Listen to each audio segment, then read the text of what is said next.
c'est fatigant. Un hostie toxin, on va arrêter ça tout de suite. So, alarm to armed citizen. Is it not so fucking annoying, a stupid toxin? I'm gonna stop it right now. So, welcome to my channel. Let's check if everything's alright. Everything's alright. So, I got good news for the English speaking people. This broadcast will be in English, so bear with me. I'll do a quick French message. And we'll be on with things. Donc, bienvenue sur ma chaîne. Pour ceux qui me connaissent pas, je suis moi. J'ai une mauvaise nouvelle pour vous autres. Aujourd'hui, le message, il est en anglais parce que ça fait longtemps que je leur ai rien donné aux anglophones adorés de notre pays. Donc, c'est ça. La lecture que je m'apprête à faire est en anglais. Si vous comprenez l'anglais, restez avec nous. Sinon, ben, je vous dis à la prochaine fois, comme dirait l'autre. So, thank you very much for bearing with this channel for the last broadcast that we did in French, two of them of which on which are anything like that.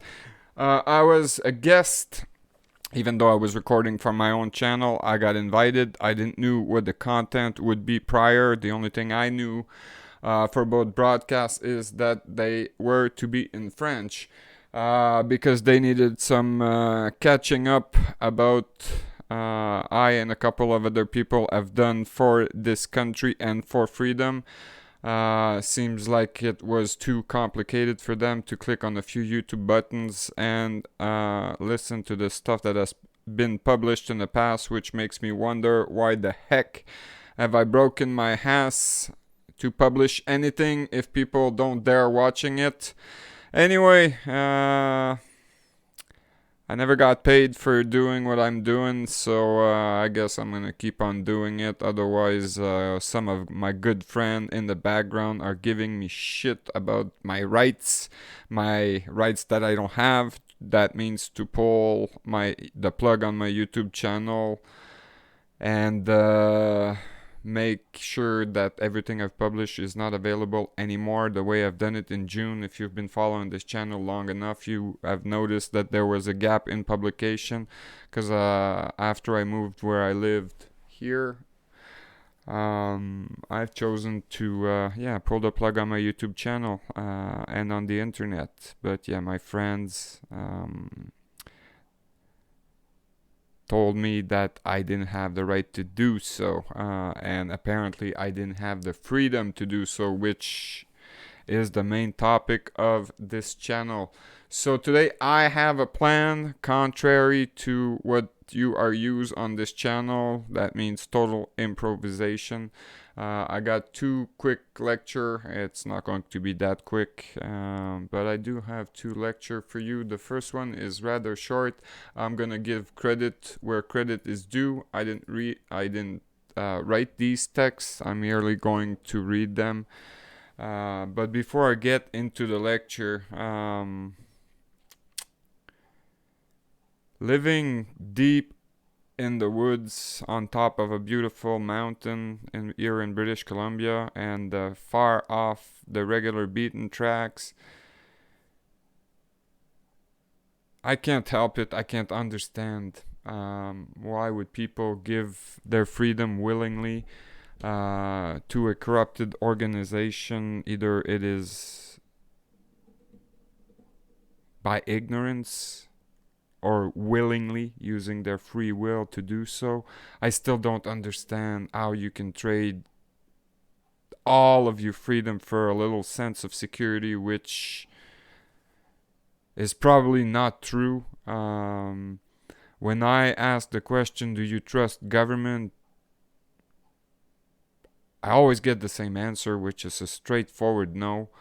I do have some hesitation from time to time, but they understand quickly that it's no. And then they're ready to give everything away when a decree is coming their way, or when a guy in uniform or with a tie and suit come their way and tell them what to do. The fact is, and I don't care for your belief, the very fact is, we, the people, of which I am and you are watching this, we are the owner of Canada and beneficiary of Canada. All these people that we elect in office, that you elect in office, they're only mere public servant. They're not our masters in any way, shape, or form. They are our servant, and a servant is bound to obey, not to my will personally, I understand that, but to a very important document called the Constitution, and everything that comes out of that. That means the 17 stories of law that are sitting in Ottawa in Parliament, and that they are writing for themselves. Now, if you operate a business, it's a totally different story, but as a free human, I don't have to obey in any way, shape, or form to any government order. And it doesn't change anything if they call it an emergency act or whatever they come up with as a scam. It is a scam to make the people obey. Now, you gotta be a fool to think that these guys have power and authority because they're wearing a uniform. Well, I used to wear a uniform, and the very first thing I understood when I used to do that is I have no power over the people. And that's all there is to it.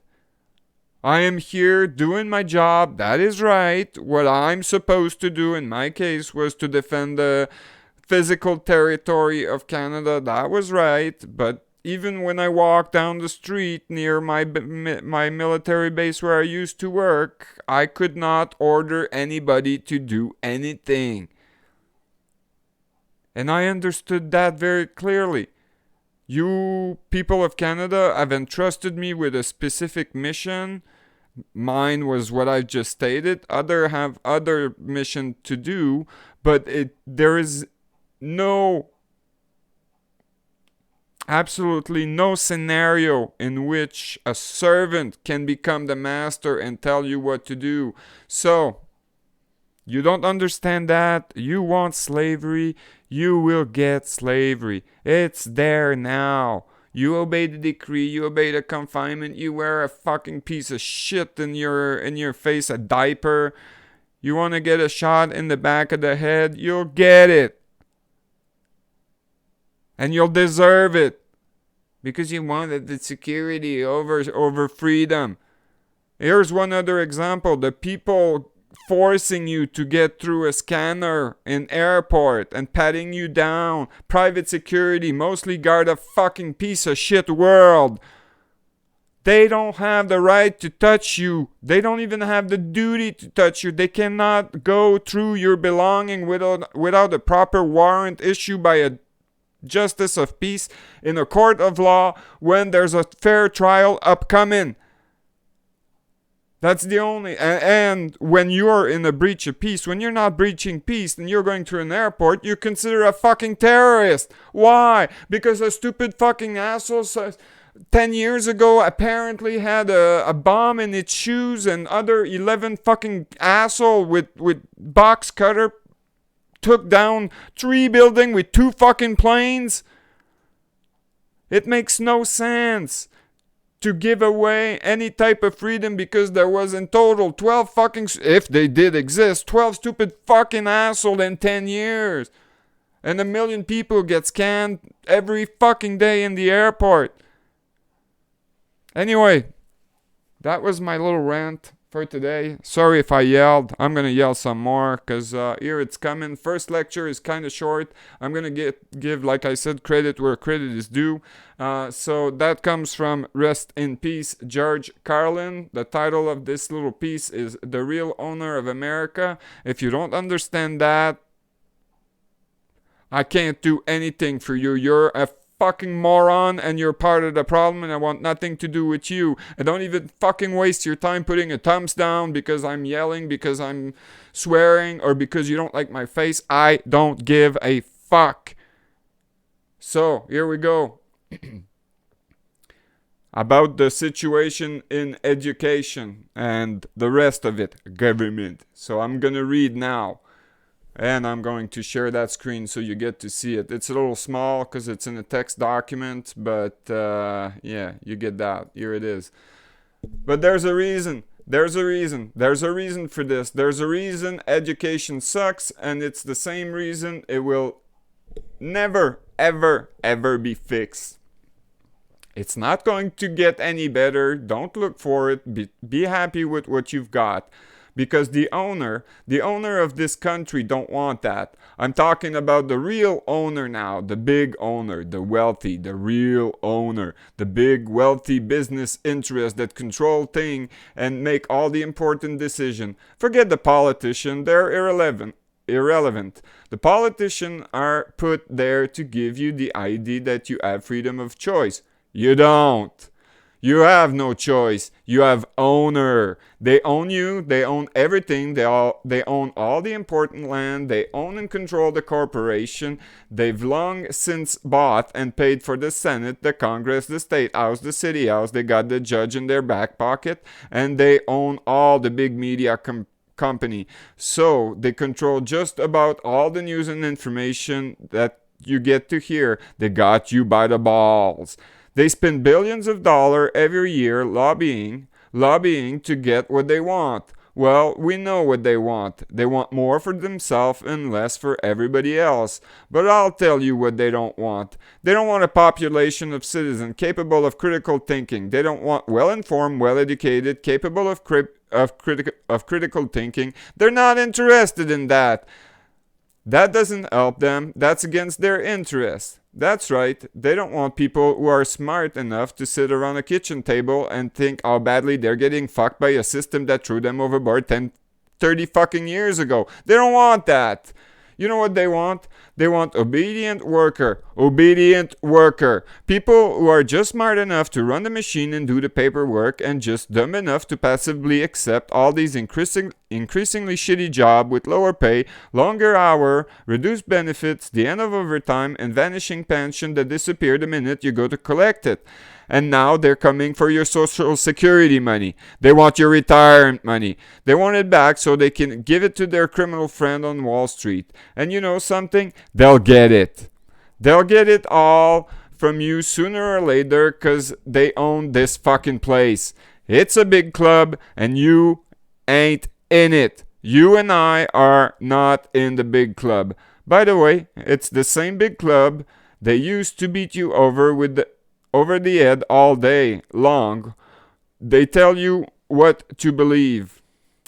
All day long beating you over the head with their media telling you what to believe, what to think, and what to buy. The table is tilted, folks. The game is rigged. And nobody seems to notice. Nobody seems to care. Good, honest, hardworking people, white collar, blue collar, it doesn't matter what color shirt you have on. Good, honest, hard-working people continue. These are people of modest mean. Continue to elect those rich cocksucker who don't give a fuck about them. They don't give a fuck about you. They don't give a fuck about you. They don't care about you at all. At all. At all. And nobody seems to notice. Nobody seems to care. That's what the owner counts on. The fact that American and Canadian will probably remain willfully ignorant of the big red, white, and blue dick that is being jammed up their asshole every day because the owner of this country know the truth. And what is the truth? That you will fucking do nothing. And why aren't you doing anything? Because you're a fucking moron. So stop being an asshole. Stop being part of the crime. Stop being a tolerant of the crime and letting it happen while other people put their neck on it. And instead of banding with them, you start laughing because the media told you that, oh, look at this guy. He's a free man on the land. He's whatever the name they come up with this week. Band with them. And if you don't do anything, don't stand in their fucking way when they put their head on the line and they work their ass to correct the situation. Don't want to do anything? Sit on the fucking sideline because that's what you've always done. And watch it. Because there are some courageous, intelligent people who understand that they got fucked, they are tired of being fucked, and they're gonna take the bull by the horn and correct the situation. What does it mean for you personally? What's in it for me? Well, if you stand in the way, you're gonna get a kick in the ass. If you collaborate with fraud, you're gonna get a kick in the ass. But if you simply do nothing the way you've always did, some people, of which I am, with other, are going to correct the situation. What's in it for you? A hell of a lot of change that you may not be ready for. What does it mean in reality? Well, probably first, the end of the fucking banking cartel. Secondly, there's a whole bunch of corporations which will have a whole bunch of questions they don't want to answer that they will have to answer, and it doesn't matter if they answer or not, because we know the answers about them. And the only reason that we probably end up asking questions is for all the fucking moron to understand how badly they got fucked in the ass 30 years ago. And they liked it. Oh my god, it's great. Well, you like it? Yeah. Well, good for you. That what is freedom. You are free to get fucked in the ass if you want. You are even free to be a slave if you want. But don't stand in the way of those who are going to correct the situation. You know, another thing that will probably change is the fucking rigged election system that we've got now, and the party bullshit, and the cult of personality that we don't need. Oh, a prime minister. Well, prime minister's not in the Constitution of Canada, so why the fuck does it exist? Let's get rid of that. Oh my god, there's no more premier, there's no more prime minister. No. Who's the head of state in Canada? A queen or a king? And the throne has been empty for a fucking while. So let's fill it up. Oh, in fact, wait. It's been filled up 3 years ago. Where were you? Oh, I knew Canada had a king since 2017. Well, too bad for you. That proves you're a fucking ignorant. So don't stand in the way because it's the truth. Oh, I don't believe it. I don't give a fuck. And if you're even worse, then you want to make Canada a republic, well, get the fuck out of my country. Canada is a kingdom. I don't care for your belief, and I don't care about the criminality which has got rid of the kingdom 125, 50 years ago. We are establishing a kingdom of Canada because it's always been a constitutional monarchy, and anybody who acts to change the form of government is a traitor. And we all know the fate of traitor. There's only one fate, and I'm not going to disclose it here because if you ignore it, well, you're a fucking moron and you stand in my way. You're part of the problem. Anyway, that was rant part 2. I've got a long lecture today that I've listened to several times. Because someone else has written it, and he's took the time, and I'm going to salute him in proper due form in a moment. He's took the time to read the first chapter of his own book, and I would like to encourage you to get this book, buy this book to support the author. And understand the character of the people that are standing in front of you on this channel. Mainly,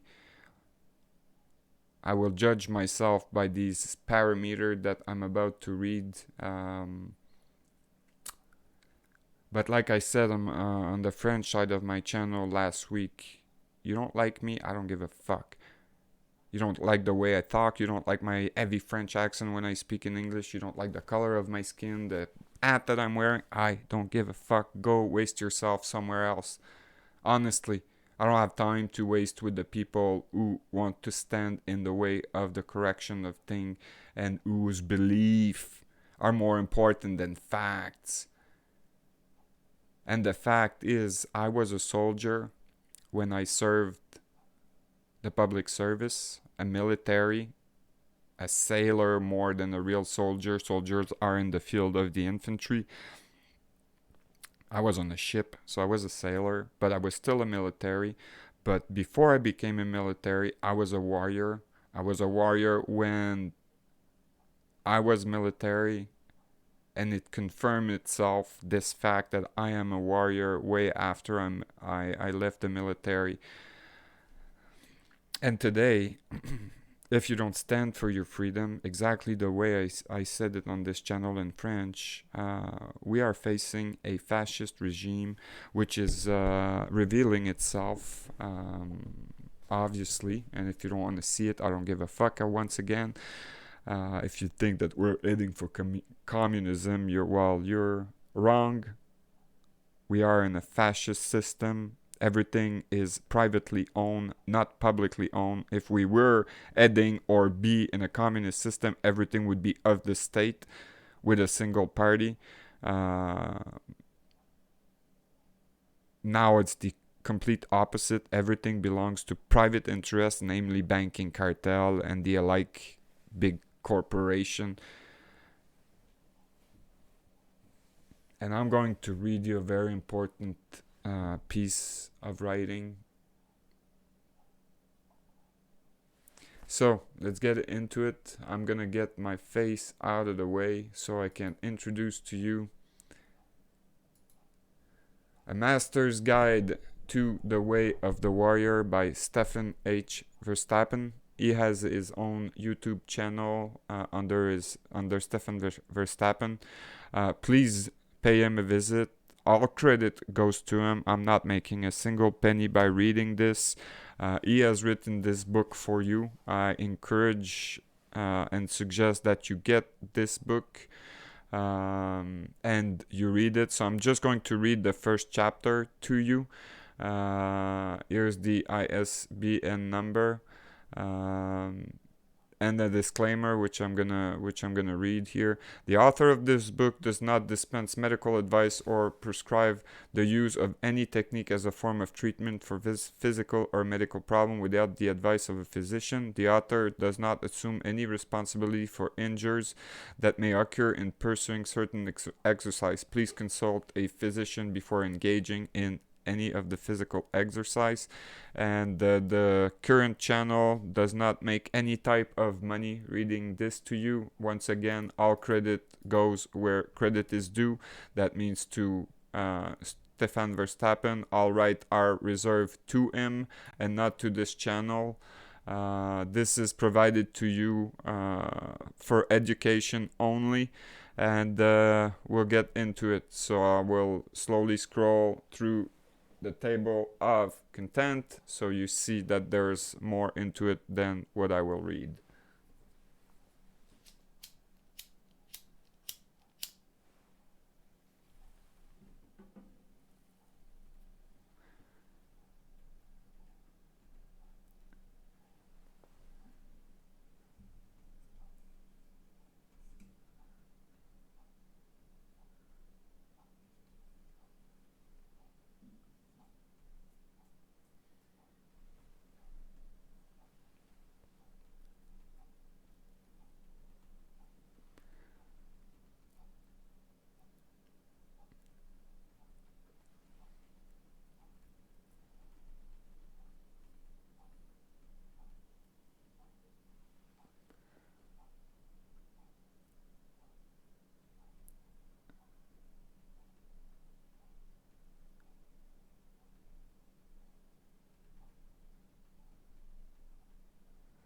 All right, so I'm skipping the forward. If you want to read it, well, here it is, or the introduction if you prefer. So let's get into this. What is the way of the warrior?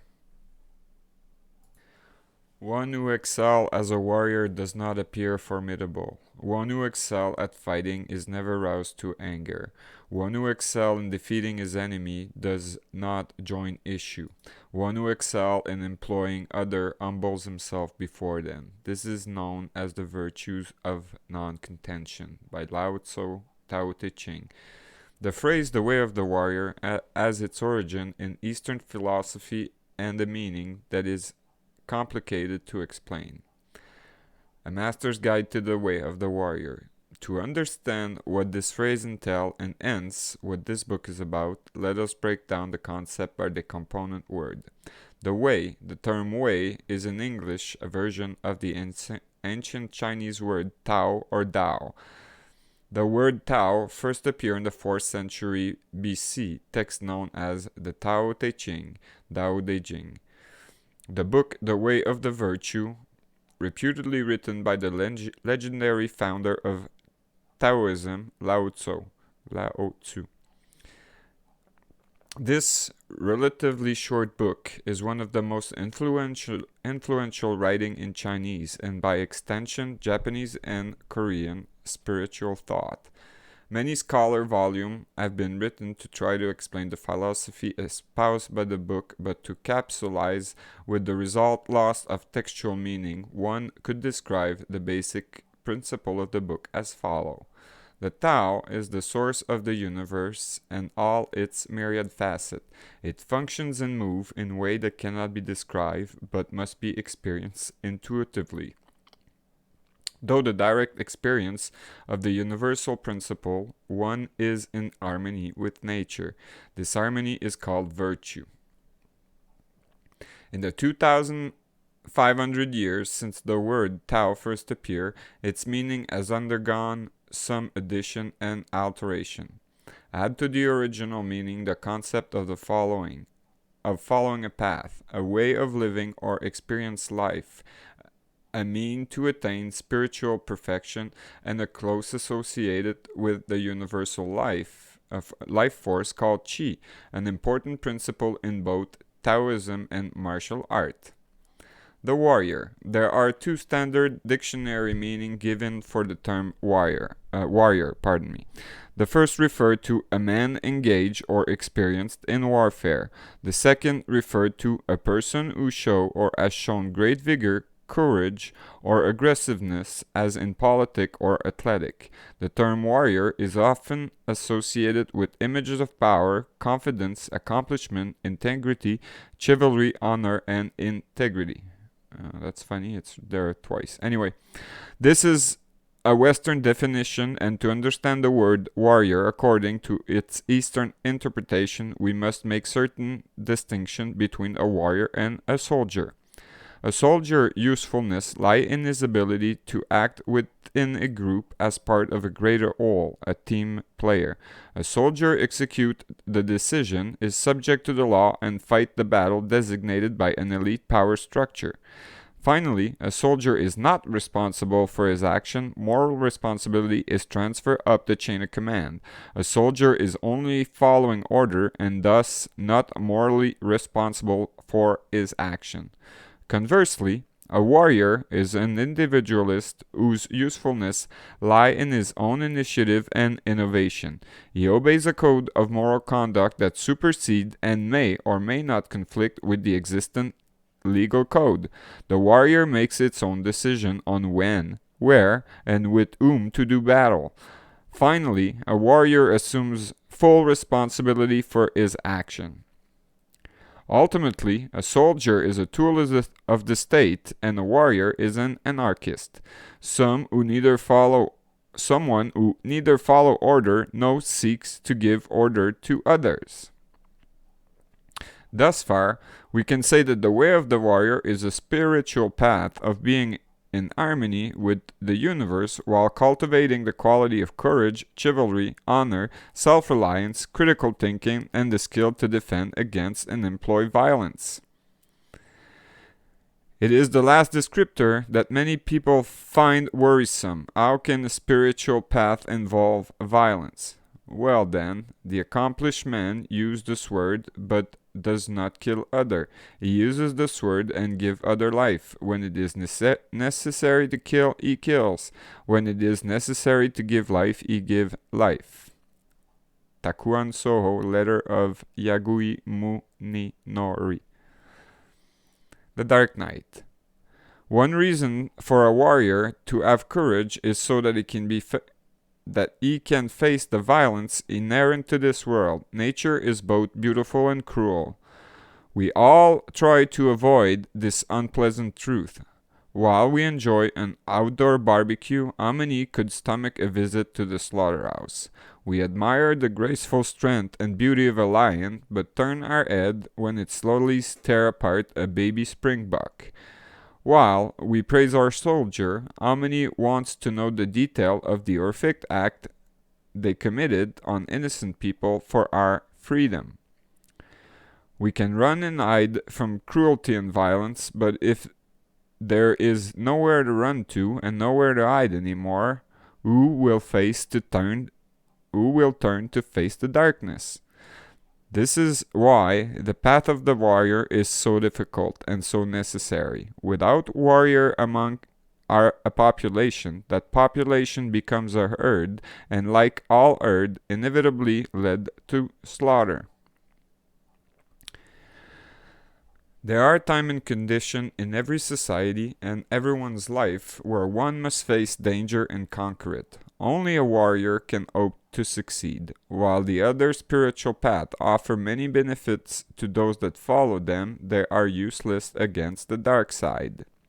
Someone who spent years mastering meditation sitting in the forest would quickly find himself immersed in a world of pain, confusion, and panic the first time he is punched in the nose.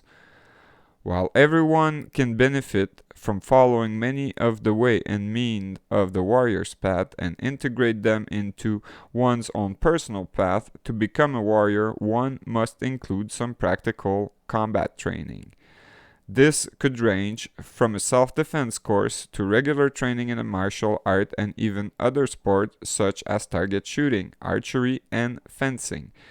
Previous experience facing danger and violence is essential. A time to kill and a time to heal, a time of war and a time of peace. A time to kill. Modern religion, from Christianity and Islam to Buddhism and Taoism and even the modern New Age movement, were founded and rose to prominence, under tyranny and dictatorship. It should be understood that a psychopathic ruler of ancient time to the psychopathic ruler of today would never allow religious movement to become established, let alone flourish, if they pose a threat to the existing power structure. History is rife with religious persecution, book burning, and mass slaughter of devotees. The endless bloodshed had nothing to do with God or spiritual enlightenment, and everything to do with tyrant perceiving religious movement as a threat. Most religion began as revolutionary movements that were antithetical to the empire of their day and thus persecuted in the early days. However, in order to survive, each religion adapted itself to the need of their empire and evolved to support the power structure rather than preaching against it. One way in which these movements adapted to tyranny is through the ideal of non-violence, but only when it suited the empire. When the empire needed its soldier, then all the religious platitudes of peace and non-violence were thrown out the window and replaced with wartime propaganda, encouraging young men to murder in God's name and for the profit of the psychopath in charge. During peacetime, the religious rhetoric returned to its pacifist default. The result is that all spiritual movement and path emphasize nonviolence and non-aggression. While these ideals may sound ennobling, there is a glaring weakness that is the result of not understanding nature itself, that is essentially violent. The non-aggression principle is foolhardy and self-defeating in society that have been infected with psychopaths that inevitably come to dominate every power structure precisely because they have no qualm about violating this principle. While the worst specimen of humanity reap lavish reward in the material world, the state religion tell their victim that their reward await them in the afterlife. Promoting nonviolence as the highest principle of spiritual development is akin to teaching rabbit not to run when they see a wolf or a fox. Ironically, some violence is condoned as long as that violence is directed at oneself, martyrdom. For most of us, the idea of sacrificing one's life for a cause is far easier to contemplate than killing for a cause. Religious programming glorified those that die for their cause as martyr, but only those that kill on behalf of the state are lauded as hero. Those that kill for a cause contrary to the state's agenda are terrorists. So the common conception that a spiritual path must be nonviolence is based on state and religious indoctrination to ensure their hold on power and authority. This undermining the warrior spirit has reached such absurd level that in most countries of the world it is illegal to defend oneself from attack. Every species on the planet has the mean and intrinsic right to protect itself, yet governments have denied their citizens both the mean and the right, an abomination against nature. A warrior must reclaim the natural right to defend himself against both individual and organizational predation. There is another important reason why a warrior must be able to use violence that touches on the level of spirit. In a battle for survival between two opponents, the fighter who is mentally ready and committed to killing his opponent has a huge advantage. This advantage is so big that difference in size, number, or weapon are secondary. In any war, the readiness to suffer and die, as well as to kill, represent the single most important factor. Take it away, and even the most numerous, best organized, best trained, best equipped army in the world will turn out to be a brittle instrument. By Martin van Creveld, The Transformation of War. There is an irony in that the mental willingness to inflict violence decreases the likelihood that one would have to. This is a subtle, yes, yet immensely effective component of the threat display behavior. Animals settle dispute with what is called the threat display behavior. This includes showing of the teeth, puffing up, raising the air, and other action designed to make the animal look fierce and formidable. Rarely do animals of the same species come to blow. Instead, one rival submit to the threat of display of the other. Human also uses threatening display to intimidate rival. Posturing, yelling, staring, stomping, and punching in the air are typical threat display behavior humans share with primates. However, a calm and cold intent to kill trumps these display. There is an instinctive understanding of or some psychic transform that all but the most intoxicated fool will notice. This message is often enough to dissuade any attack. Thus, the willingness to use violence is the best deterrent to violence. If one opponent is, however, a psychopathic criminal who is equally intent on using violence, then only your own willingness to kill can save you. A warrior understands that humans are apex predator. While other predators prey on a limited number of species, humans prey on every species on the planet, including its own. The enemy of humanity have no hesitation to murder millions of innocent men, women, and children. Violence is an ugly and dirty business and rightly repulses good and decent people. However, a warrior must overcome his own revulsion to violence and familiarize himself with it, and learn how to use it. Not to do so would guarantee defeat in every battle. Without self-knowledge, without understanding the working and function of its machine, man cannot be free. He cannot govern himself and will always remain a slave. G.I. Gurdjieff. The Mystic Warrior.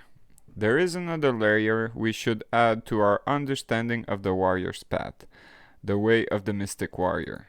Mysticism and martial art have been linked together since ancient time, and the resultant archetype known as the mystic warrior is a part of every culture. Much of Taoism and Buddhism philosophy can be traced back to India and the yogic tradition. The Hindu writings speak of 4 spiritual paths, each one complex and with many variables. They are the way of the fakir. The fakir works to obtain mastery of the attention through struggle with controlling the physical body, involving difficult physical exercise and posture. The way of the monk. The monk works to obtain self-mastery through a struggle with controlling the affection in the domain of the heart. The way of the yogi. The yogi works to obtain mastery through struggle with controlling mental habits and capability. The 4th way. This is a comprehensive path encompassing all of the 3 previous paths. The 3 paths are based on the theory that humans have 3 brains or center. These center and their corresponding path are called intellectual, emotional, and moving or instinctive. Each center has a certain function. The intellectual center is responsible for functions such as mathematics, engineering, philosophy, and contemplation. Emotional center is responsible for feeling, poetry, art, music, love, and devotion. Moving center is responsible for instinct, physiological function, breathing, and movement. The theory that man has 3 centers or brain is ancient in origin and long associated with the study of the mean toward spiritual development. That was hard. Modern research into brain structure corroborates this theory. The brain can be divided into 3 parts known as the old, mid, and new brain. And here you get a picture. The old brain, or reptilian brain, the oldest of the 3, controls the body's vital functions such as heart rate, breathing, body temperature, and balance. A reptilian brain includes the main structure found in a reptile's brain, the brainstem, the pons, and cerebellum. The old brain corresponds with the moving or instinctive center. The midbrain, or limbic brain, emerging in the first mammal, it can record memory of behavior that is produce agreeable and disagreeable experience, so it is responsible for what are called emotion in human beings. The main structure of the limbic brain are the hippocampus, amygdala, and hypothalamus. The limbic brain corresponds to the emotional center. Finally, the new brain, neocortex, is the most recent evolutionary development and first assumed importance in primate and culminated in the human brain with its 2 large cerebral hemispheres that play such a dominant role. These hemispheres have been responsible for the development of human language, abstract thought, imagination, and consciousness. The neocortex is flexible and has almost infinite learning abilities. The neocortex is what has enabled human culture to develop and correspond to the intellectual center. It is said that everyone will have an affinity for and function primarily in one of the 3 centers. Some people are more intellectual, so some are more emotional, and so some are more athletic, and those are inclined to seek spiritual development will therefore be drawn to one of the 3 paths. In the early 20th century, Russian mystic, philosopher, and spiritual teacher G.I. Gurdjieff insisted that these paths, although they may intend to seek to produce a fully developed human being, tend to cultivate certain faculty at the expense of other. The goal of religion or spirituality was, in fact, to produce a well-balanced, responsive, and sane human being capable of dealing with all eventuality that life may present. Gurdjieff, therefore, made it clear that it was necessary to cultivate a way that integrated and combined the traditional 3 ways.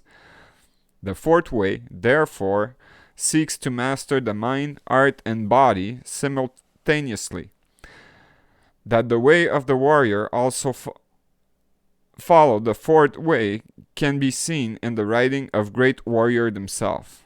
Confucius, Mo, and whatever that means, the loss of cultural tradition that in the past served to unite people. He felt the solution to societal ills of his time was if common individual, and especially ruler, were to adopt and live according to a code of conduct that stressed personal integrity above all else.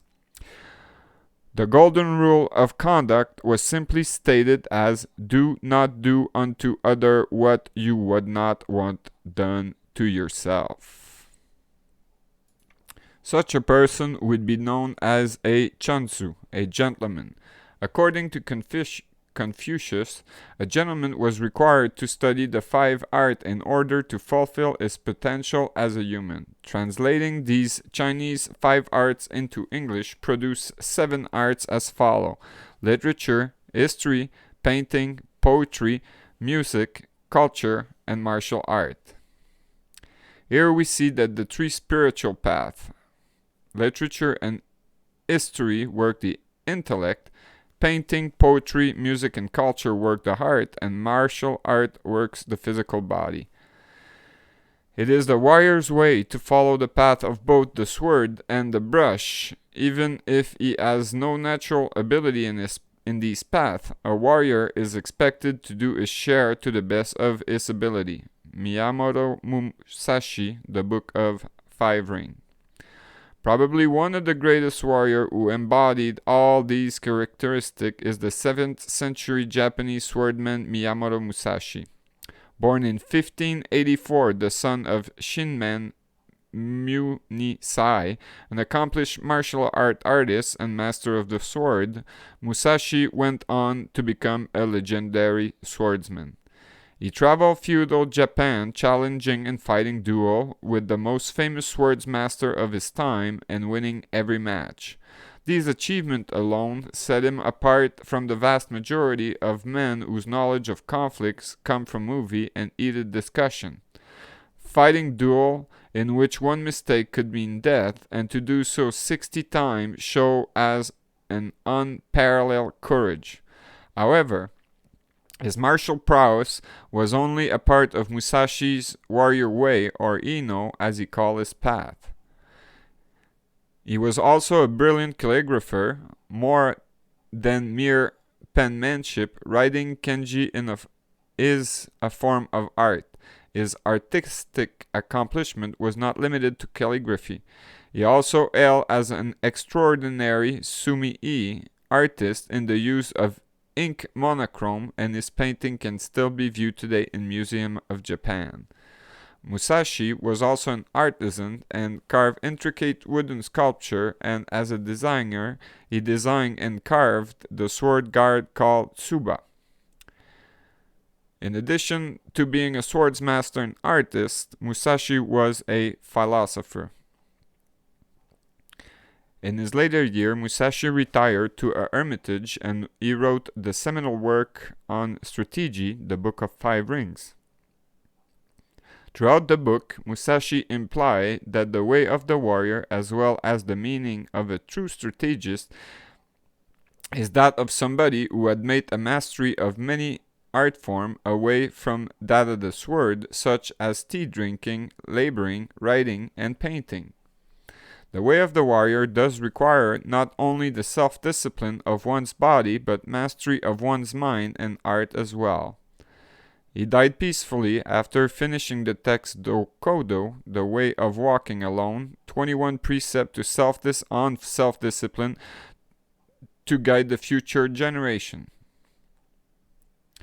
Only the multidisciplined warrior, the techno-shaman, can scale the wall of ignorance and shed light over the prevailing darkness. The warrior spirit must guide this process. The Warrior's Edge, Alexander Groller Morris. The warrior as a shaman. Martial arts have often been described as a form of meditation, a moving meditation. The purpose of meditation is to alter one's consciousness in order to achieve a variety of goals, from relaxation and healing to extending one's lifespan and developing supernatural ability.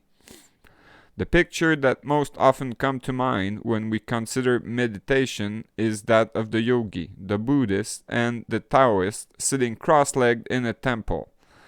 The key ingredients are silence, stillness, and solitude. Contrast this with the continually flowing and sometimes explosive movement of martial art, and it would appear to be the antithesis of the condition needed for meditation.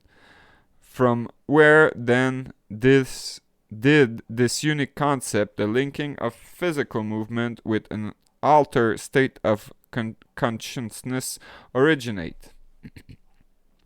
In the older martial art tradition of China, Burma, the Philippines, and Malaysia, they are centers of self-defense that are based upon the combat movement of either real or mythical animal. This better known style originates from China and includes tiger, leopard, lion, crane, eagle, phoenix, snakes, dragon, white ape, monkey, and praying mantis, to name a few. Most of the movement of these styles are more complex and vigorous and are thus even further removed from the traditional requirement of silence and stillness. Yet it is in the grand ballet of the animal style that the connection is the closest to the ancient origin of moving meditation. That connection can be seen in the oral tradition. Every style has its own folklore regarding its origin. Often, they are like parable that teaches moral and philosophical lesson as well as the style's origin. However, there is also a pattern to many of the tale. The following story is typical of these and contain classic story elements that point to an even older origin. In 15th century China, Wang Lang was a young bully who had studied martial art from a young age. He would strut and intimidate the local with display of kung fu, but the older men in the village were unimpressed. "Pah! Who do you think you are?" they would mutter. "Your skill are nothing compared to even a Shaolin novice."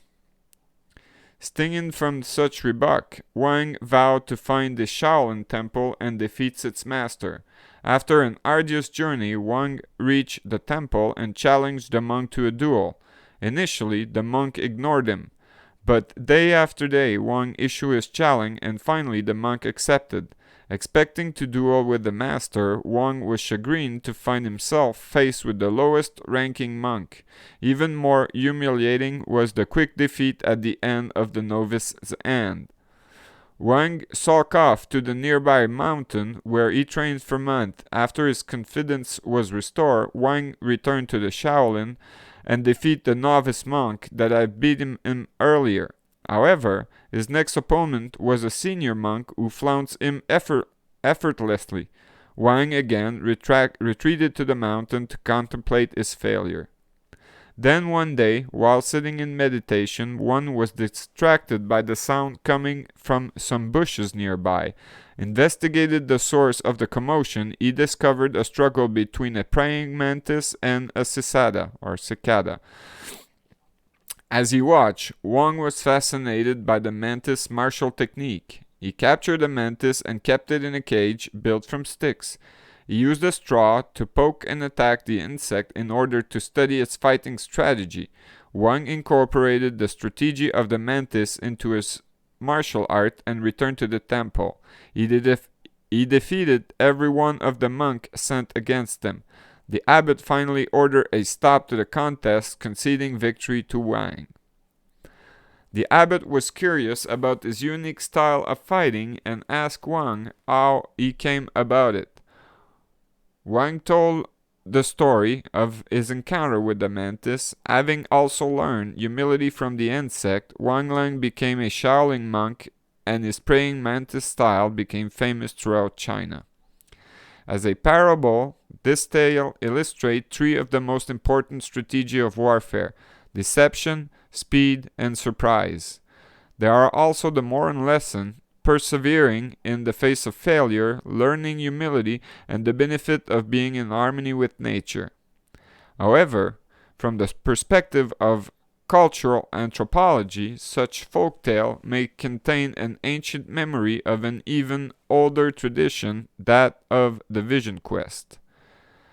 Common to shamanism, the vision quest is a ritual whereby a young warrior first undergo a period of training, after which he set off alone into the wilderness. He must bear the hardship of isolation while fasting and meditating until he has a vision. The vision usually takes the form of an animal that reveals certain secrets. This animal then becomes the warrior's kindred or guardian spirit and will imbue him with its power and attribute. For example, if the visionary animal was a fox, the warrior would take on the quality of cunning, an eagle with best of far sight, a bear's strength, and so on.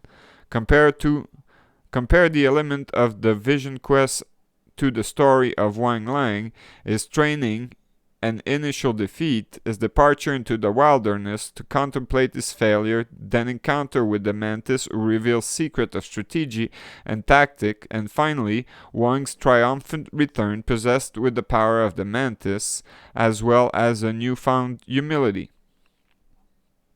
The folklore surrounding Tai Chi origins also reflect the same pattern.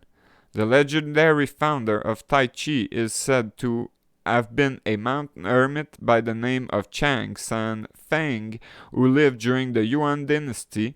He wandered throughout the mountain and learned secret Taoism breathing technique that made him nearly immortal.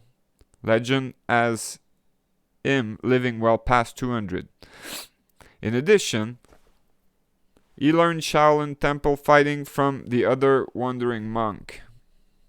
One day, while living on Wutang Mountain, Chang heard a hawk screeching and went to see what was happening. What he discovered was a hawk attacking and doing battle with a snake. Although the hawk was stronger, faster, and had superior weapon in the form of a beak and talon, the snake was successful in driving off the hawk. The snake's soft and circular movement evaded the hawk's attack. Chang realized that by adopting the gentle and yielding aspect of the snake's defense, the soft could neutralize the hard, the weak defeat the strong, and slow overcome the fast, and thus Tai Chi was born. These folktales share a common plot theme with the vision quest. Each included a challenge or test, followed by isolation and hardship, then a revelation in the form of a vision of a wild animal that act as a catalyst for the transformation of body and mind. Finally, each takes on the attribute of the visionary animal. According to his book Shamanism, Archaic Technique of Ecstasy, Mircea Eliade recounts that a shaman must from time to time perform a ritual known as the spirit dance. Well known among Native American account of this practice also dates back 4,000 years in Chinese records. During the spirit dance, the shaman moves in imitation of his animal spirit to call on its power. It is said that the animal spirit actually take possession of the shaman's body and give the shaman superhuman strength. This principle is also mirrored in the martial art. Performing the movement of Tai Chi is said to generate a spiritual energy, Qi. Like the shaman's infusion from its animal spirit, Qi also bestows superhuman strength. Could it be that performing the stylized movement of a martial art form is based on the ancient shamanic practice of dancing the spirit? If so, would this mean that the connection between martial art and shamanism was closer and much older than we thought? While there are several similarities between the origin of martial arts system and shamanic tradition of the vision quest, it does not imply that practicing Tai Chi is a form of spirit possession. What it does suggest is that some of China's most ancient tradition may be the source, inspiration, or template from which the more refined disciplines such as martial art evolve.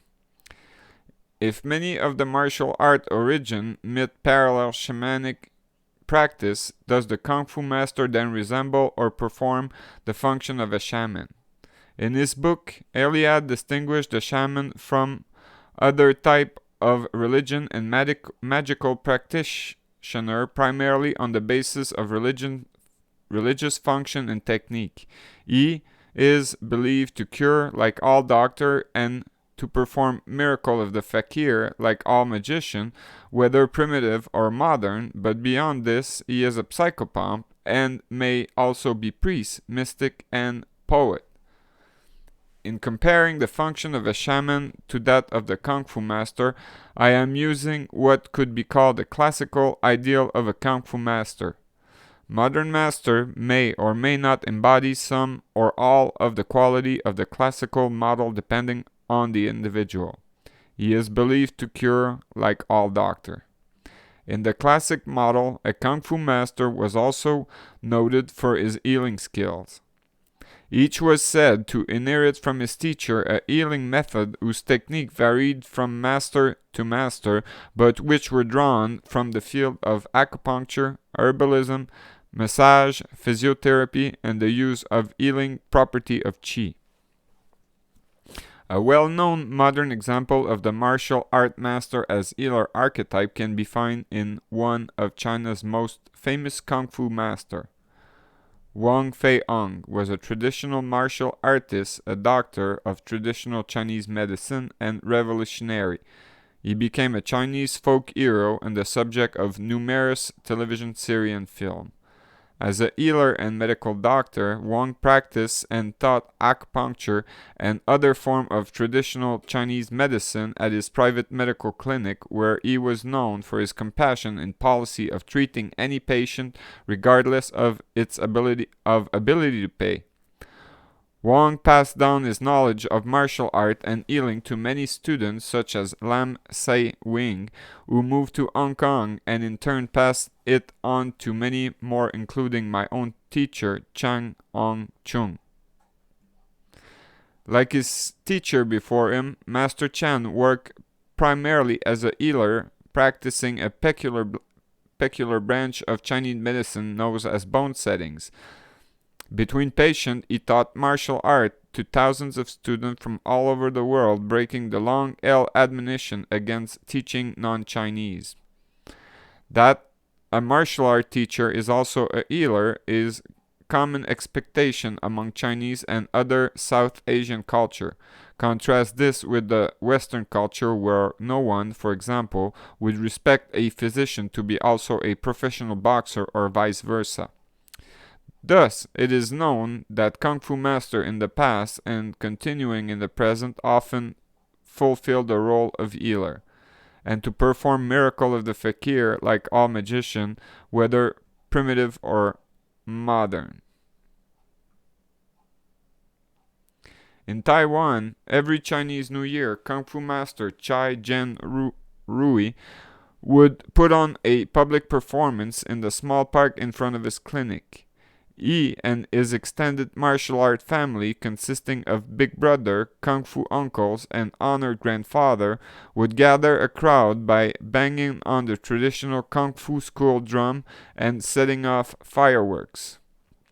When a large enough crowd had gathered, Master Tsai would step out to perform its feat of kung fu prowess. He would cause wine bottle to explode with a slap of his palm. He could bend 3 spears with their blade pressed against its throat. He would have burly men break 100-pound cement block with sledgehammer that were placed on his chest while he lay on a bed of nail. These and a dozen other stunts were intended to demonstrate that the kung fu teacher had superhuman power of invincibility and strength. There were, in effect, miracles, but like similar feats performed by fakir, magician, and shaman, most were merely tricks. Although rare today, in earlier time it was quite common for martial arts school to put on such performance as a way of promoting their school and medical clinic and as a public service, since they also performed the lion dance that was believed to cleanse the village or neighborhood of evil spirit. Which brings us to the next role played by the shaman, but beyond this, he is a psychopomp. A psychopomp is a spirit guide who helps to lead departed soul from the pitfall of the nether world to the safety of paradise. To accomplish this, the shaman must alter his consciousness and enter into a trance state. This is often done by a ritual known as dancing the spirit. By dancing and breathing rhythmically, the shaman theoretically allows his body to become possessed by his kindred or animal spirit. With the aid of his animal spirit, the shaman is able to journey into the netherworld and chase away the evil spirit that would seek to waylay the recently departed soul's journey to the light. While the Kung Fu master claim no such responsibility, they do, however, share a common practice: chase away evil spirit while dancing the spirit. In the world of Chinese Kung Fu, this is the lion dance. In the 5th century BC, there is described the ritual whereby the inspector of the region would dress in a bearskin and accompanied by 12 other attendants, each dressed as a different animal. They would perform bear dance, which means to drive away evil spirits. Bird Deity in China, F. Waterbury. Lion dancing has traditionally been the exclusive domain of Kung Fu school and is performed in special occasions such as New Year, birthday, and new ventures. Like shaman's den, the purpose of the lion's den is to scare away evil spirit. The fact that the lion dance is required at every important occasion and that only Kung Fu practitioner can perform the dance seems to point to the traditional shaman's role of psychopomp. Finally, are Kung Fu master like priests, mystic, and poets? The answer is obvious to any student of martial art history. The Shaolin school was founded by Buddhist monks. Most, if not all of their masters were Buddhist monks. The founder of the internal school were Taoist mystic. Most, if not all of their masters were also Taoist mystic. Practitioners of both schools of martial art are thus expected to emulate the founder of their system by having some knowledge of the mystic element that are based on. While not every Kung Fu master know or practice the mystical and meditative technique, each will nevertheless testify to the art of mystic origin. Finally, Kung Fu masters were expected, according to Confucius, to be gentlemen, and such were required in classical time to know and practice the art of poetry. As we have seen, the way of the warrior has much in common with the way of the shaman, and understanding the way of the shaman can no doubt aid in the development of your own warrior's path. It can be argued that every culture requires someone to fulfill the role of shaman in order to complete that society psychodynamic. In ancient China, the role of shaman was fulfilled by the classical Kung Fu master. Long, continuous period of peace and prosperity have always brought about the physical, mental, and moral deterioration of the individual. Bradley A. Fisk, The Art of Fighting. The warrior in the modern age. The phrase "the way of the warrior" has its origin in ancient history and even prehistory and mythology. So what relevance does this school of thought have in modern society? The relevance turns out to be of vital importance to everyone, since without warrior, tyranny and slavery is the result. Tyranny, throughout history, have a repeated pattern of doing everything they can to eliminate warrior from their population. The reasons are obvious. Warrior are the one that always stir up trouble for tyrant. They are the one that will speak out against oppression. They will stand up to cruelty, and that will fight and die for freedom. Warrior are also the grassroots leader around whom disgruntled citizens will gather and unite to provide an unified front against injustice. Warriors are self-reliant and not easily swayed by mob thinking or peer pressure, and less likely to be influenced by lies and propaganda. Warriors are also trained to perceive threat and danger and are, thus, the first to discover a tyrant sinister scheme. All these qualities makes warrior anathema to psychopathic power structure. Without the local leadership, courage, and critical thinking warrior provide for the community, the rest of the population is rudderless and thus easily manipulated and controlled by the state. Warrior are like the white blood cell in society's immune system. Whenever foreign invader or diseases enter the body, the white blood cells attack to defend the bodies. Without warrior in a society, that society becomes vulnerable to foreign invader or disease from the inside. As in every civilization in the past, our current regime are doing everything in their power to rid our culture of the positive masculine principle embodied in the way of the warrior. Instead of a warrior self-reliance, we are told to depend on the state. Instead of the warrior's courage, we are told to be in constant fear by the state. Instead of a warrior defending himself and family, we are told to wait for the state to send men, always too late, to defend us. Instead of our warrior's ability to reason and think critically, the state has dumbed down the educational system to the point where few ever learn to think at all, and most people think only what the state wants them to think. However, all this is still not enough to quell the fear of the psychopath in power. They need to eradicate the very wellspring of the warrior way, and that is masculinity itself. Through a multi-pronged attack of public education, media, manipulation, political correctness, feminism, and social Marxism, the state has made simply being born a male something to be fearful and suspicious of. Not only has government education succeeded in robbing children of their intelligence and creativity, it is also robbing them of any courage.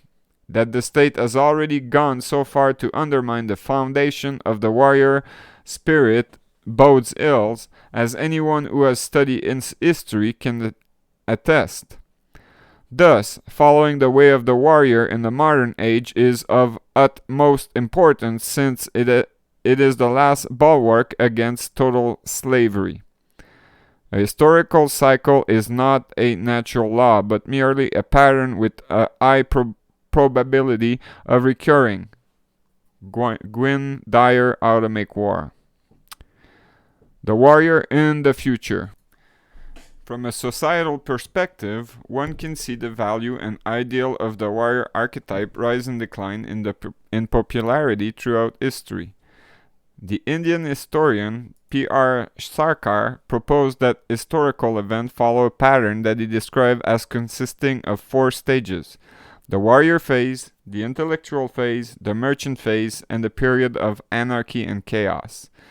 Sarkar contended that society achieved its highest peak during the warrior phase and slowly decline until a societal breakdown occurs, after which the cycle begins anew with another new age of the warrior. According to Sarkar and many other historians, including the Greek historian Polybius, the Roman poet Ovid, and the father of modern history, A.G. Toynbee, history follow a 4-stage cyclic pattern. The 4 ages. Warrior. This is the age of heroes, with high value placed on virtue, honor, strength, courage, and determination. Notable activity included exploration, taming the wilderness, conquering, colonizing, and building. Crime is at its lowest. Women's equality at its highest. Wealth is distributed on a meritocratic basis, and the population level recover from the previous lows. Intellectual. This is the age of art and science, valuing new idea, new invention, and new techniques. Notable activities include massive building projects, public arts, and the founding of library and university. Crime is low, women's equality remains high, and the wealth begin accumulating toward administration. Population continues to increase. Merchant. This is the age when commerce dominates. In the early stages, a free market allows from some upward mobility and greater prosperity. Eventually, business dominates the political system. Crimes increase, women's social status decline, wealth begin accumulating toward oligarch. Population continues to increase. Chaos. Government corruption reaches such a degree that they are unable to effectively rule. There is a breakdown of law and order, crime is rampant, women's status at its lowest point, and because of disease, warfare, and natural disaster, population declines rapidly. Wealth is in the end of criminal. The age of chaos also has element of the previous three age, but in a degraded and devolutionary form. Instead of noble warrior, you have street gang and police thugs.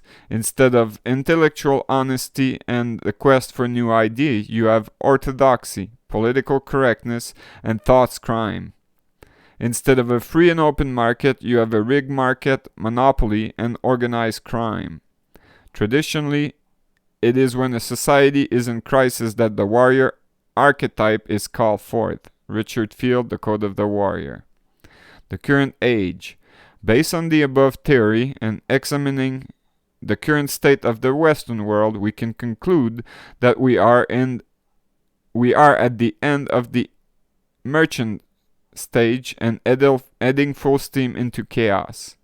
Never before in history have we seen government power reach such a degree of control. This is evident in the militarization of domestic police, full spectrum domestic spying and surveillance, massive government purchase of arms and ammunition, armored vehicle, drone, and fortified checkpoint. Add to this the construction of gated community and the bunkers for the elite, and the endless nibbling away at our rights and freedom through increasing regulation, law, and executive order. These are the sign of a government that is ready to impose a dictatorship. What to expect? Of the four ages, the easiest to predict is the age of chaos. It seems every corrupt empire throughout history uses the same worn-out playbook on how to self-destruct. Future events usually unfold as follow. Widespread corruption drained the states of its treasury. To recover the loss, the state increased taxation, driving business into bankruptcy and employees into poverty. Taxation quickly became forcible confiscation of property, precious metal, and food. Food protest turned into riot. The state marches out their henchmen to teach the rabble a lesson. Martial law is declared, and the full array of terror tactics, from unreasonable search and seizure to imprisonment and torture, are used against dissenter. Meanwhile, the lack of government funding leaves the infrastructure to crumble. In the past, this meant farmland were either flooded or dried up, crop failed, and starvation ensued. In our modern world, we can add grid failure, no gas to heat your home or run vehicle, and no access to clean drinking water. Starving people become desperate and crime increases. Poor nutrition and a lack of funding for hospital or medical supply contribute to an increase in epidemic disease. The state's last play is to start a war to kill off a goodly number of useless eaters and cower the survivor into submission. Because of the dim forecast of the future, learning the way of the warrior is a practical path to follow, since it will develop the courage, knowledge, and skill that will be needed to survive such an age. Furthermore, as we have seen from the historical cycle, it will be the warrior archetype, the herald of a new age of peace and prosperity. The way of the warrior is not just relevant in the future, it is the future.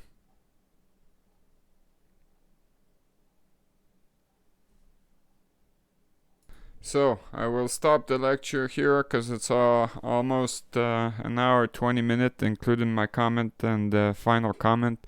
The way of the warrior is the future. If you're not one of those,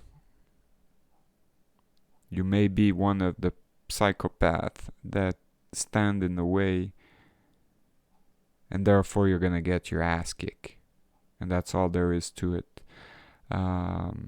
If you're not a warrior or a psychopath, which is the bulk of the population, and you stand in the way, you're gonna get your ass kicked as well, because you're part of the problem and you support the psychopathic system that is collapsing. And therefore, yeah, don't do that. There's also a fourth category, the people that are plainly ignorant about the situation. If you are ignorant about the situation and you stand in the way, you're gonna follow the path of the two others. It's not for everybody to be a warrior, but those who are not and are really truly good people and cannot understand how they got fucked 30 years ago, let us do it. We the warriors. Not only have I been a warrior, but I've also been a soldier, because I wanted to see the dark side from the inside, the evil from the inside, and what it can do, and study it. So it becomes handy at a later date. I also needed some training in certain discipline, like combat and fighting techniques, and that is stuff that is taught by the state. But I never stopped to be a I'll have trouble with this word, conscientious being. And I knew that by signing as a military that I would not obey unlawful orders, and even if they became law to fire on the people, I would not have obeyed this order. Defend the territory against foreign or domestic enemy was something else that I would not have mind doing, especially if being attacked. The burden of the first blood is always on the person who draw first blood, or the human that draw first blood. He has the responsibility of what he's been doing, and now we've been attacked. The first shot have been fired against the population. What I've read in this book written by Mr. Verstappen, for which I have a great deal of respect, and that's how I demonstrate my respect to you, mister. If you ever come across this channel, hats off to you. I've been living that way before I read that book, as a warrior and following that path, but those words really resonate into me. I see others following the same path, and I wish them well as I wish well to the bulk of the population. But there is a margin, a caste of people in this society which don't deserve any respect at all. All they deserve is a great kick in the ass and a fuck you on the way there. You will not do that on my watch. I will fight for freedom until the day that I die, no matter when that happened. Because there's nothing else. If there's no freedom, there will never be anything else. I will not obey tyrant, psychopath, and other stupid asshole who think that they are my masters, because they are clearly not. These people are my servant. They will obey the will of the people, of all the people, whether it is expressed or not by a tiny few minority, of which I am, or by the majority. To me is irrelevant. Freedom is not and non-negotiable, and I cannot yield a partial freedom. I will not yield a partial freedom. It is for me, if nobody else, to defend that freedom in the name of everyone else, even if they don't understand what I'm doing. It's irrelevant what they believe in. what type of lies and propaganda they have swallowed and try to repeat to me, I will not follow your belief. I based my judgment and experience on facts, and that's all there is to it. You don't want to believe the fact? Well, go fuck yourself elsewhere. I don't care for you. You're part of the problem. And I don't want to have any problem. I don't want to cause any problem. And if a stupid violence junkie or any type of junkie filled with its propaganda, lies, and other bullshit comes knocking on my door, he will feel it. If they leave me alone, I will not run after them for any reason. But if I do see them on my way anywhere that they're bullying a human or any type of other being which is not capable of defending itself against the predator that the humankind is, I will step forward regardless and to the risk of my life. And not that I like any type of violence, but if I get attacked, like I said a moment ago, the burden is on who draw first blood, and I'll defend. It doesn't matter the size, the condition, I will defend. I will not let them do unto me, and I will not let them do unto other. I've came across a good deal of people in this life that were damaged by the state. I have defended them to the peril of my life, being beaten by the police, arrested over and over and over again, being charged and whatever. Everything that is described by Mr. Verstappen in his book. And today, a few years later, I am in front of you, armed with the fact of victories. The bullies have retracted in shame with their tail between their back legs, and I've kicked their ass just like I said that I would.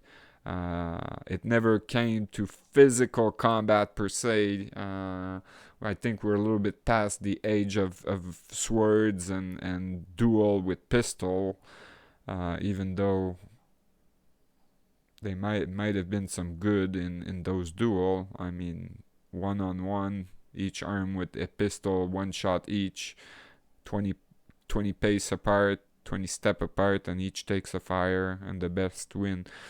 They may have been some merit in the past. Less psychopath would probably get away with it, because this nation, this great nation that is Canada, has been offended. It's been taken over by psychopaths. They have turned our historical foundation, which is kingdom and constitutional monarchy, and their whole little fascist state of dictatorship. They issue decree which have no value in reality. They issue executive order which have no value in reality. They write law that have no value in reality. They have no legal foundation to stand on. I know that. I have told them about it, so I know that they know. And yet most people want to ignore that we've put them on trial. They didn't dare to show up or defend, and in the art of war it's pretty clear. If you don't show up to defend your citadel and the enemy's at the gate, they'll take it without a fight. And that is exactly what has happened, and it is documented on this channel as fact. We've put them on trial. They've lost several times. So after a few defeats by not showing up, you end up losing the war. If you have no ground to defend or no army to defend your ground, well, the victor is the victor. And I can claim victory. We have on this channel with other people, good people, re-established constitutional monarchy. Most of the people in the country are not informed about this fact, which is normal because only a few courageous people are watching this channel. And it is up to you who stick with us to this point to raise the flag of victory with us. based on fact and educate the other people that it has been done. They're on their way out. They need to be replaced. You, the good people, cannot stand still anymore. You need to step up for not only the country and the kingdom of Canada, but mainly for freedom against tyranny, and put an end to this joke that is being repeated by the mockingbirds that dare call themselves media and news. We know that TV is a joke throughout, and that most people will listen to it, that they are, like Georges Carlin said, incapable of putting a thought on their own. They've become mockingbird themselves. We live in hard time. We live in time of chaos. And before chaos ends, there is going to be a huge population reduction. Maybe not physically, but in terms of mental, most people now, no insult, no hard feeling, no offense to anyone, most people now are fucking brain dead. They're brain damaged. They're zombie, and they're asking for more. And I'll finish this thought by a quote from Margaret Mead. Never doubt that a minority of well-educated, determined people will never change anything, because indeed that's the only thing that will never work. So on these wise words, I urge you to step up, take a part in the reconstruction of our society through the SRPC, through the Kingdom of Canada and King Denis I. God bless the King. And let's have fun doing it, because the opposite, doing nothing, watching the psychopath, it's not fun anymore. They may be clown, but they're fucking boring. So cheer up, time of the warrior, of which I am, of which many other are. We are rising. The truth will prevail in the end. And if not, well, to me it doesn't matter. I've lived in honor, courage. I don't have any anger, even though sometimes I act as if I had, by raising my voice, by speaking faster, by using a little more aggressive tone. I don't have anger. I don't give a fuck about this society. I don't give a fuck about what they do. Honestly, I live, like I said, far off the beaten track. I don't see society collapse, except maybe for a 1 hour a month when I go to the grocery and get a little bit of gas. If my life ends now, I've had a great life in mainly in peace and in honor, courage.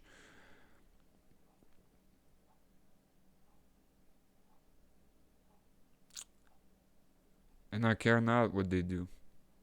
They will spill the blood of innocence. It's already started. They will abuse children. It's already started. Everybody's a children of someone else. They will allow 50,000 people to die of starvation and bad water every day. They don't give a fuck. They're psychopaths. So therefore, I don't give a fuck. I'm a warrior. Have a nice day.